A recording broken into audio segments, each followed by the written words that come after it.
दोस्तों, दिन भर शिकार करने के बाद देवगढ़ राज्य का युवराज बीरन जंगल से बाहर जाने ही वाला था कि तभी एक घबराई हुई युवती दौड़ती हुई उसके समीप आई और सहायता की गुहार लगाने लगी। बीरन ने तुरंत अपने घोड़े की लगाम खींच ली। उसी क्षण झाड़ियों के बीच से एक भयानक शेर दहाड़ता हुआ बाहर आया। युवती डर के मारे चिल्ला उठी और बोली, हे वीर पुरुष, मुझे इस नरभक्षी शेर से बचा लीजिए। बीरन ने बिना देर किए धनुष पर तीर चढ़ाया और लक्ष्य साध दिया। तीर सीधे शेर के बक्स में जाकर धंस गया। घायल सिंह जमीन पर गिर पड़ा और तड़पते हुए अपने प्राण त्याग बैठा। बीरेन घोड़े से उतरकर युवती के पास आया। कांपती हुई युवती बोली, हे वीर पुरुष, मैं आपकी अत्यंत आभारी हूँ। यदि आप आज न होते तो यह शेर मुझे अवश्य मार डालता। बीरेन मुस्कुराते हुए बोला, सुंदरी, इसमें धन्यवाद की आवश्यकता नहीं है। जीवन और मृत्यु तो ईश्वर के हाथ में है। मैं तो केवल एक माध्यम हूँ। युवती ने श्रद्धा और प्रशंसा से बीरेन को देखा और कहा, आप केवल साहसी नहीं बल्कि बहुत समझदार भी हैं। क्या मैं आपका परिचय जान सकती हूँ? बीरेन ने उत्तर दिया, मैं देवगढ़ राज्य का युवराज बीरेंद्र हूँ। अब मैंने तो अपना परिचय दे दिया। क्या मैं आपका नाम जान सकता हूँ? युवती ने सिर झुकाकर कहा, युवराज, मैं आनंदपुर राज्य की राजकुमारी मृणालिनी हूँ। बीरेन ने आश्चर्य से पूछा, यदि आप आनंदपुर की राजकुमारी हैं तो फिर इस निर्जन वन में अकेली क्या कर रही थी? राजकुमारी बोली, मैं अपनी दो सखियों के साथ इस वन में स्थित शिवानी देवी के मंदिर में पूजा करने आई थी। आज हम तीनों देवी की आराधना करने पहुंची थी कि अचानक एक शेर ने हमारे रथ पर आक्रमण कर दिया। मेरी दोनों सखियां उसी समय उसकी शिकार बन गई। मैं प्राण बचाते हुए रथ से कूदकर भागी और दौड़ते दौड़ते आपके पास आ पहुंची। इसके बाद की घटना तो आप स्वयं ही जानते हैं महाराज। बीरेन ने गंभीर स्वर में पूछा, राजकुमारी, आप शिवानी देवी से क्या प्रार्थना करती थी? मृणालिनी बोली, युवराज, अविवाहित कन्याएं शिवानी देवी से उत्तम वर पाने की कामना करती हैं। बीरेन ने मुस्कुराकर कहा, तो क्या देवी ने अब तक आपकी प्रार्थना नहीं सुनी? राजकुमारी ने लज्जा से सिर झुकाते हुए कहा, मुझे लगता है आज देवी ने मेरी पुकार सुन ली है। आज आपने मेरी जान बचाई है, इसलिए आज से मेरी प्रत्येक सांस पर आपका अधिकार है। मैं मन ही मन आपको अपना पति स्वीकार कर चुकी हूँ। बीरेन भावुक स्वर में बोला, राजकुमारी मृणालिनी, आप जैसी रूपवती और संस्कार पत्नी पाकर मैं स्वयं को सौभाग्यशाली समझूंगा। परंतु हमारे कुल की एक परंपरा है। हमारे यहाँ वर पक्ष कभी भी कन्या पक्ष के यहाँ रिश्ता मांगने नहीं जाता है। रिश्ता लेकर कन्या पक्ष को स्वयं आना पड़ता है। राजकुमारी ने विश्वास से कहा, युवराज, आप निश्चिंत रहें। मैं अपने पिता महाराज को आपके विषय में सब कुछ बताऊंगी। मुझे पूरा भरोसा है कि वे आपको अपना दामाद बनाने अवश्य आएंगे। इसके बाद दोनों घोड़े पर सवार होकर वन से बाहर आ गए। थोड़ी ही देर में बीरन आनंदपुर की सीमा में पहुंचा और बोला, राजकुमारी, अब आपका अब आप महल चली जाएं। आपके माता पिता आपकी प्रतीक्षा कर रहे होंगे। राजकुमारी मृणालिनी युवराज से विदा लेकर महल की ओर बढ़ गई। उधर बीरन अपने राज्य की ओर जाते हुए मन ही मन सोचने लगा, मैंने कभी स्वप्न में भी नहीं सोचा था कि मेरी भेंट मृणालिनी जैसी अनुपम सुंदरी से इस प्रकार होगी। अब मुझे उस दिन की प्रतीक्षा है जब उसके पिता मेरे हाथ मांगने मेरे पिता महाराज के पास आएंगे। इस घटना के कुछ ही दिनों बाद की बात है। एक दिन युवराज बीरन अपने पिता महाराज धर्मपाल के साथ राजमहल के सभा कक्ष में बैठे हुए थे। तभी एक प्रहरी आकर बोला, महाराज, आनंदपुर के नरेश राजा सोमदेव आपसे भेंट करने आए हैं। यह सुनते ही बीरेन का हृदय तेजी से धड़कने लगा। वह मन ही मन सोचने लगा कि जिस घड़ी की वह प्रतीक्षा कर रहा था वह घड़ी शायद आ ही गई। महाराज धर्मपाल ने कहा, उन्हें आदर सहित सभा में लाया जाए। कुछ ही क्षणों में राजा सोमदेव सभा में उपस्थित हुए। महाराज धर्मपाल ने उनका सम्मानपूर्वक स्वागत किया और आसन ग्रहण करने को कहा। फिर बोले, राजन, देवगढ़ आकर आपने हमें अनुग्रहित किया है, कहिए आने का प्रयोजन क्या है? राजा सोमदेव ने मुस्कुराते हुए कहा, महाराज, मैं अपनी पुत्री राजकुमारी मृणालिनी का विवाह आपके पुत्र युवराज वीरेंद्र के साथ करने का प्रस्ताव लेकर आया हूँ। यह सुनते ही महाराज धर्मपाल के मुख पर प्रसन्नता छा गई। उन्होंने कहा, राजन, यह तो हमारे लिए अत्यंत सौभाग्य की बात है। आपके साथ संबंध जुड़ना देवगढ़ के लिए गौरव की बात है। हमें आपका प्रस्ताव स्वीकार है। सभा में उपस्थित सभी दरबारियों के चेहरे खिल उठे। युवराज वीरेंद्र ने विनम्रता से राजा सोमदेव को प्रणाम किया। इसके बाद दोनों राजाओं ने एक दूसरे को गले लगाया और यह निश्चय हुआ कि आगामी पूर्णिमा के शुभ दिन युवराज वीरेंद्र और राजकुमारी मृणालिनी का विवाह संपन्न किया जाएगा। समूचे देवगढ़ राज्य में उत्सव का वातावरण छा गया। महल को सजाया जाने लगा। नगर में ढोल नगाड़े बजने लगे। हर ओर विवाह की तैयारी आरंभ हो गई। युवराज वीरेंद्र अपने कक्ष में बैठा मन ही मन मृणालिनी के विषय में सोच रहा था। उसके होठों पर हल्की मुस्कान थी और आंखों में भविष्य के सुंदर स्वप्न थे। कुछ ही दिनों बाद शुभ पूर्णिमा का दिन निकट आ गया। देवगढ़ के राजमहल में विवाह की तैयारी अंतिम चरण में थी।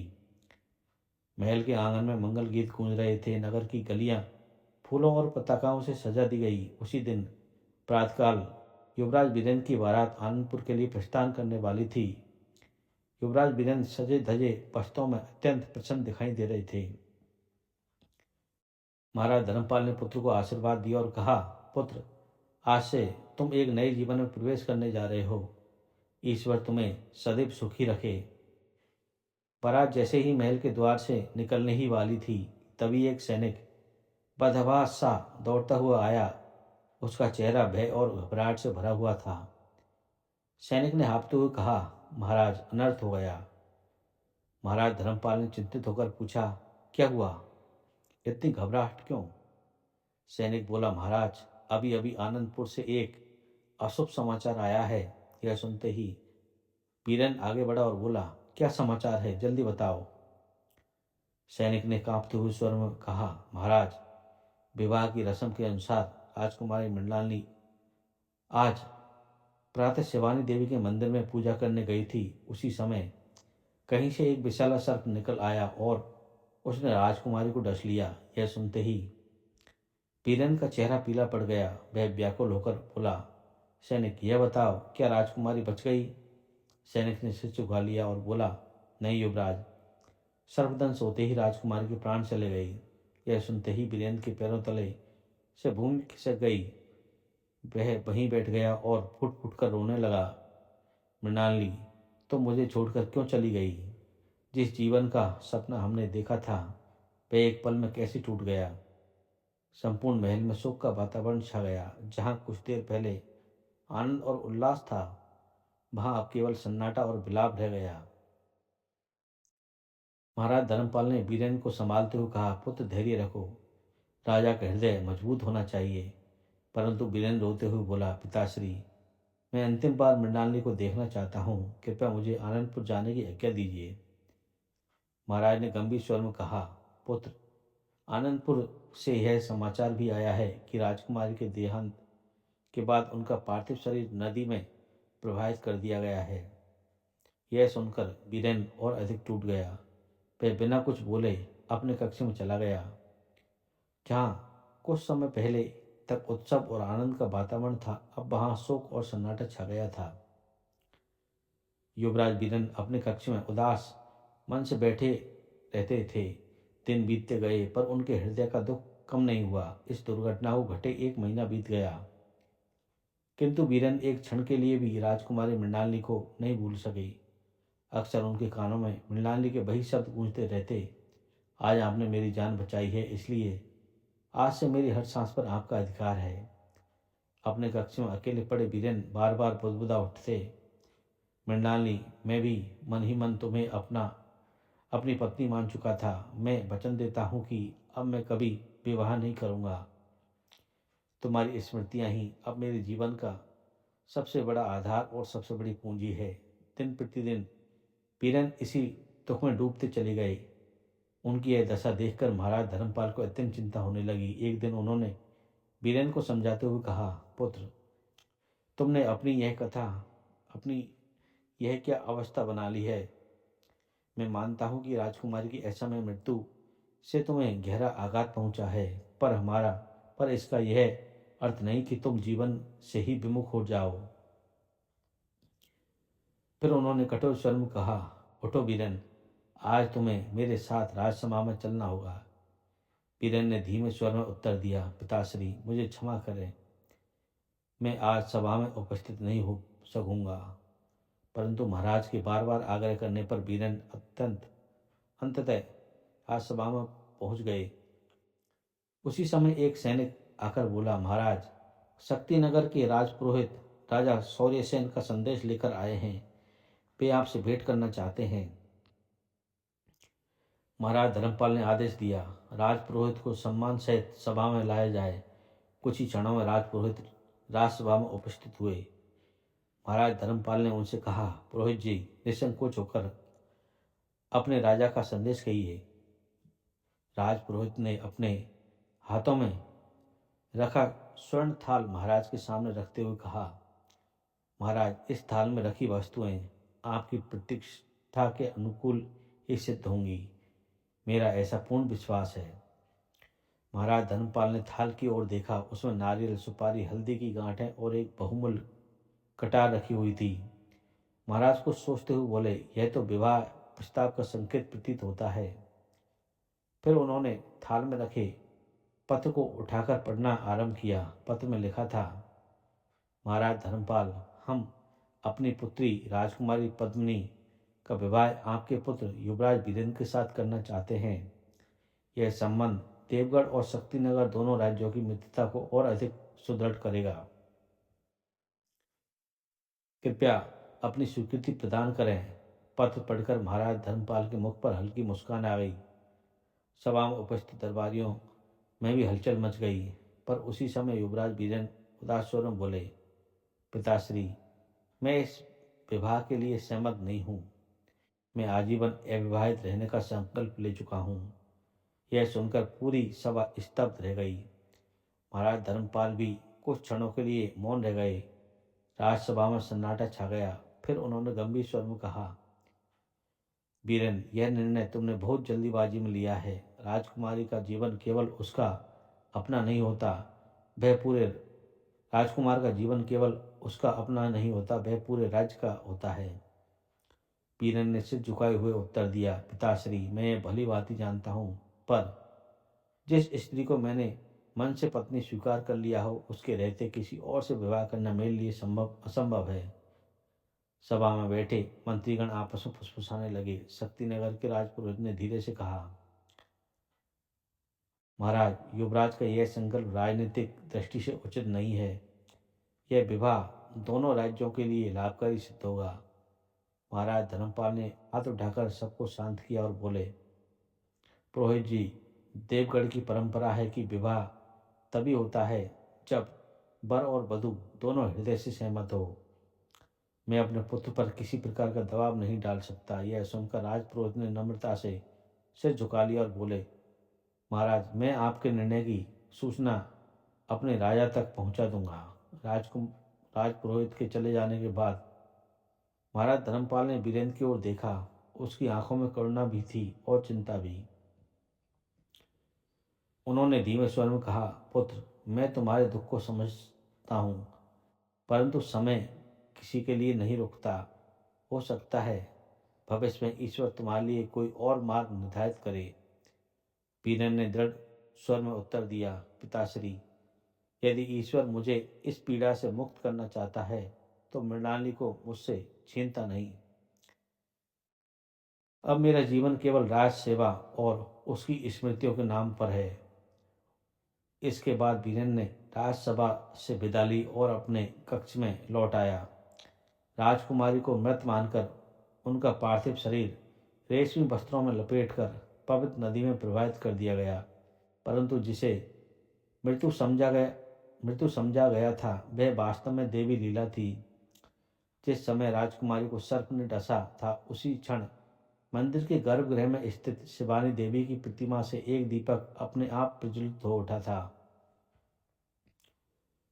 उसी मंदिर के एक वृद्ध तपस्वी जिनका नाम महायोगी शिवदत्त था, उन्होंने यह दृश्य देखा और तुरंत समझ गए कि यह सामान्य सर्पदंश नहीं है। उन्होंने अपने शिष्यों से कहा, राजकुमारी अभी जीवित है। विष ने उनकी देह को नहीं, केवल चेतना को मूर्छित किया है। यदि समय रहते उपाय किया जाए तो वह अवश्य बचेगी। तपस्वी तुरंत नदी तट की ओर दौड़े जहां राजकुमारी का शरीर जल में प्रवाहित किया गया था। वहीं उन्होंने मंत्रोच्चार किया। कुछ ही क्षणों में नदी की धारा के बीच एक अद्भुत चमत्कार हुआ। राजकुमारी मृणालिनी का शरीर जल की सतह पर स्थिर हो गया। तपस्वी ने दिव्य औषधियों और मंत्रों के प्रयोग से विष को निष्क्रिय किया। कुछ समय पश्चात मृणालिनी की उंगलियों में हल्का सा कंपन हुआ, फिर उसकी पलकों में हरकत हुई। वह जीवित थी। उसे गुप्त रूप से आश्रम ले जाया गया। कई दिनों तक उपचार चला। धीरे धीरे मृणालिनी पूर्णतः स्वस्थ हो गई। जब उसे यह ज्ञात हुआ कि वीरेन ने आजीवन अविवाहित रहने का संकल्प ले लिया है और राज्य कार्यों में स्वयं को झोंक दिया है, तो उसकी आंखों से अश्रुधारा बह निकली। उधर देवगढ़ में एक रात्रि युवराज वीरेन ने स्वप्न में देखा मृणालिनी श्वेत वस्त्रों में मुस्कुराती हुई कह रही थी, वीरेन, मैं जीवित हूँ, मुझे खोजो। वीरेन हड़बड़ाकर उठ बैठे। अगले ही दिन उन्होंने आनंदपुर जाने का निश्चय किया। जब वे शिवानी देवी के मंदिर पहुंचे, वहीं उन्हें महायोगी शिवदत्त मिले। तपस्वी ने मुस्कुराते हुए कहा, जिसे तुमने खोया हुआ समझा वह तुम्हारी प्रतीक्षा कर रही है। और अगले ही क्षण आश्रम के द्वार से मृणालिनी बाहर आई। बीरेन अबाक रह गई। आंखों से आंसू बहने लगे। उन्होंने कांपते स्वर में कहा, मृणालिनी, क्या यह स्वप्न है? राजकुमारी ने उत्तर दिया, नहीं बीरेन, यह शिवानी देवी का वरदान है और हमारे प्रेम की विजय। कुछ ही समय बाद उसी पूर्णिमा की स्मृति में युवराज बीरेन और राजकुमारी मृणालिनी का विवाह शिवानी देवी के मंदिर में भव्य रूप से संपन्न हुआ। देवगढ़ और आनंदपुर दोनों राज्यों में हर्ष और उल्लास छा गया। जहाँ कभी शोक था वहाँ अब मंगल गीत गूंज रहे थे। तो दोस्तों, आपको ये छोटी सी कहानी कैसी लगी? आप हमें कमेंट करके ज़रूर बताएं और इसी प्रकार की कहानी सुनने के लिए मेरे चैनल को शेयर एंड सब्सक्राइब करने की कृपा करें। थैंक यू दोस्तों, धन्यवाद। फिर मिलेंगे अगली कहानी के साथ। तब तक के लिए नमस्कार।